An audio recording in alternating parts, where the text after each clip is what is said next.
Millions of Americans took to the streets over the weekend to protest the actions of the Trump administration, which came as the president held a military parade in Washington, D.C. NBC News Chief Capitol Hill correspondent Ryan Nobles has more. From Los Angeles to Atlanta to Chicago and in the nation's capital, organizers say more than 5 million Americans poured into the streets under the banner of No Kings, with the goal of sending President Donald Trump a message about the direction of his administration. I didn't expect to be fighting fascism in my 50s. The protests were in part a response to the administration's decision to host a grand military parade in Washington in honor of the Army's 250th birthday, which just happened to coincide with President Trump's birthday. Trump telling the crowd the day was about America's fighting force. Every other country celebrates their victories.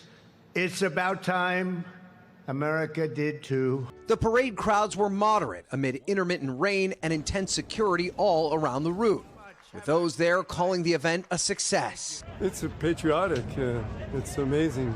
But that celebration was juxtaposed by a mass mobilization in other parts of the country. We just feel like that our democracy is in danger. Protesters in thousands of demonstrations nationwide accusing President Trump of attempting to amass too much power and targeting innocent people in the administration's sweeping mass deportation program. Well, we haven't had a king since 1776.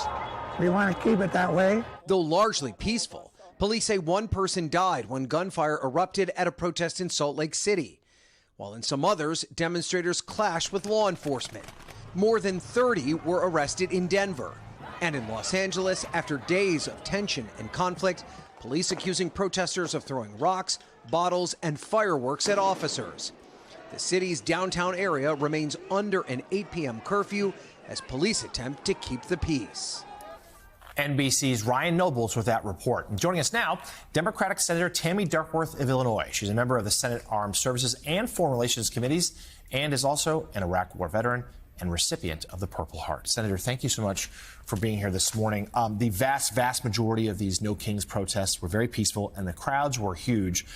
White House officials tell me that the crowd at the military parade, not what they had hoped, certainly smaller than expected. What are your thoughts as a veteran about that spectacle we saw this weekend, about the Army being honored for its 250th birthday, but also falling on President Trump's birthday? Yeah, this was not about the Army's 250th birthday. If you wanted to celebrate the Army's 250th birthday and spend $60 million, you could have spent it on tuition for our troops, funding for military families. You could feed all the homeless veterans in this country. So if you truly wanted to celebrate the Army's 250th birthday, then spend the money the correct way, not with a parade for a tin-pot dictator wannabe, which is what Donald Trump is. I felt that it was obscene to have done that at a time when we're trying to cut funding for VA, when we're firing people from their jobs in federal government. And frankly, we're the greatest military on the face of the earth. We don't need a parade to prove it. And others pointed out the juxtaposition of the parade with ongoing conflicts around the globe. And let's turn to the Middle East. You, of course, served in Iraq. What is your assessment, what you've seen so far in Israel's attack on Iran? Iran has hit back a little bit. We've seen some of their rockets landed. Do you sort of support what you're seeing here from Prime Minister Netanyahu in this attack? Well, let's start off by the fact that I support Israel's right to defend herself. Israel is in a very, very scary neighborhood, and Israel is our only true, real ally in the Middle East.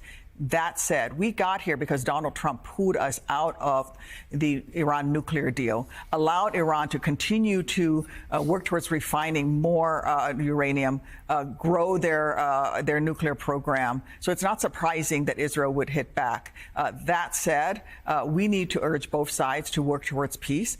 We do not need the Middle East to flare up into another full-blown conflict. I think that Iran probably underestimated what was going to happen. It seems like Israel has decapitated much of their leadership, especially when it comes to the nuclear development program. But, you know, Donald Trump is supposed to be a deal maker, right? And yet he couldn't bring both sides to the table and prevent this from happening. Yeah, he's still pushing for those talks. I want to get your opinion on what we talked about last segment with former General McCaffrey, ex-CIA analyst, about the idea that the U.S. would have to assist with a B-52 and these bunker busting bombs if Israel was to really go after the deepest Iranian nuclear facility. Would you be in favor of that move? I have to see what the conditions are. I don't usually commit to a vote beforehand. I would like to see what it is. I have always supported packages to help Israel, especially those defensive packages. I worry about getting the United States embroiled in yet another Middle East conflict that can last 10, 20 years. Look at what happened in Iraq and Afghanistan. But I stand by our ally Israel because they are the true allies that we have. They provide us with intelligence. They have been there for the United States. I happen to think Netanyahu is a war criminal. I don't trust him. And this is where if we had somebody who was competent in the White House, somebody who's competent in the Department of Defense, somebody who's competent at actually negotiating deals, I would have more confidence. But right now, I don't have a lot of trust in the White House and its ability to actually bring this to a resolution. Let's quickly hit a couple matters here at home. Over the weekend, last night, President Trump on Truth Social doubled down on ICE raids we saw in Los Angeles. He says he wants to expand that to a variety of blue cities, name-checking one in your home state, Chicago. Yeah. Well, because he's using these for his political expediency, right? He's doing this. He's ginning up the unrest. He is separating American-born children from their families. Well, one politician, and I will say a man that I've known and in the past have had a good relationship and seemed like a soft-spoken man, but somebody that posted this weekend, Republican Senator Mike Lee of Utah, obviously facing strong criticism for a social media post about the Minnesota shooting suspect. Yesterday, Lee posted a picture of the suspect at the door of one of the lawmakers with the caption, "This is what happens when Marxists don't get their way." It is a pinned tweet at the top of his page. 25 minutes later, the senator posted another picture of the suspected shooter with the caption, "Nightmare on Wall Street," mocking, of course, the situation with the name of the Minnesota governor. Both of those posts came hours before Lee tweeted a Happy Father's Day message. Conservative journalist Brad Palumbo responded to one of the posts writing, quote, "What the hell is Mike Lee doing? Has he completely lost it?" Meanwhile, contributing editor for The Atlantic, Norm Ornstein wrote, "Even for Mike Lee, this is beyond disgusting, disinformation beneath contempt." We're used to, Senator, we're used to wackos on the extremes on both sides, posting bizarre things on social media. What happens when it's mainstreamed by a senator? Again, a guy that I've known and who used to try to be a thoughtful, conservative voice for small government conservatism, when he starts posting things like this. And what's the United States Senate's answer to that? I only ask that because I can tell you, back in my days, I guess in the Stone Age it is now, I mean, a senator on either side would have been roundly condemned by members of his or her own party if they had done this. I have condemned what Mike Lee did here at home, and I will speak to him about this when I return. And what I'm going to tell him is, this isn't funny what happened here. This was an incredible woman, her husband, her two kids yesterday on Father's Day. There was no Father's Day for them. They lost both their parents. I'll tell him about the law enforcement that did incredible work here. We had a 43-hour manhunt, the biggest manhunt in Minnesota's history, hundreds and hundreds of officers, 20 SWAT teams, going door to door to door, citizens on edge, hiding in their homes. And they finally were able to arrest this man who was armed, but there was not a shooting, and bring him into custody, and did their jobs. And by the way, if the police had not on their own decided to go over to Representative Hortman's home without a call because of what they noticed, of course, had happened, the tragedy at Senator Hoffman's house, they thought, well, maybe we should check this out. Well, they weren't able to prevent the deaths. They were able to identify the suspect because he ran out and his car was left there. Otherwise, more people would have been killed. So that's what I'm going to tell Senator Lee when I get back to Washington today, because this is not a laughing matter. And certainly what we're seeing in increasing violence and this evil man who did this is not a joke. We're out of time, but I do want to quickly ask you about something the FBI Director Kash Patel warned to LA protesters, rather. He said, hit a cop, you're going to jail. Doesn't matter where you came from.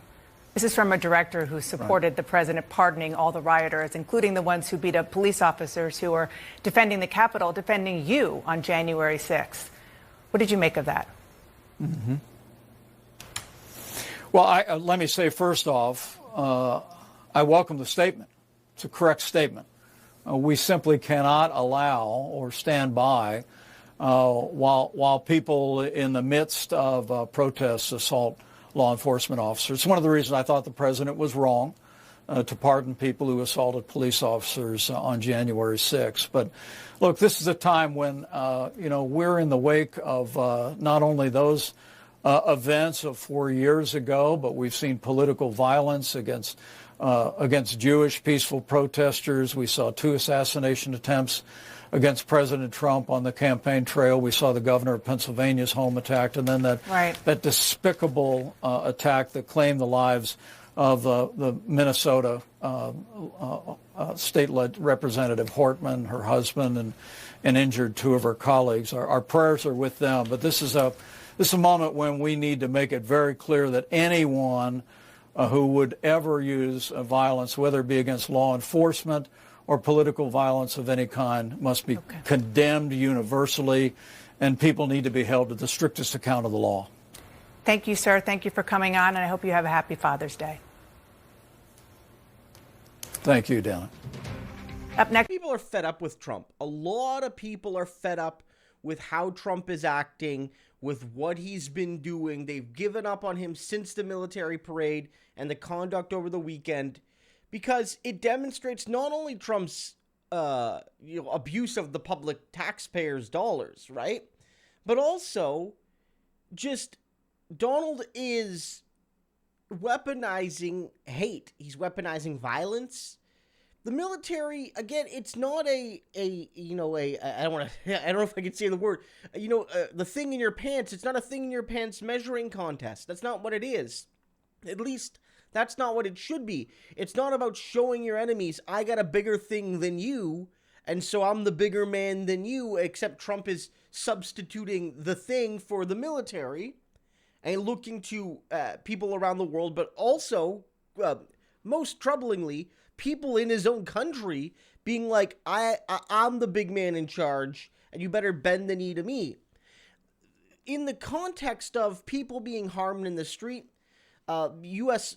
force being sicked on citizens, and of course, a Trump supporter assassinating a Democratic legislator in an effort, let's be clear, like this is my speculation, but look at the list of people, to destroy enemies of the right, and also probably to help flip a key state house to the Republicans, because that's what it does when it's tied. I know there'll be an election to replace her, but as of right now, the House is no longer, it's now controlled by them, right? So Donald is losing people because the America he created is intolerable. Even Mike Pence, former Trump, VP, and sat in on the cabinet meetings, he's not happy either.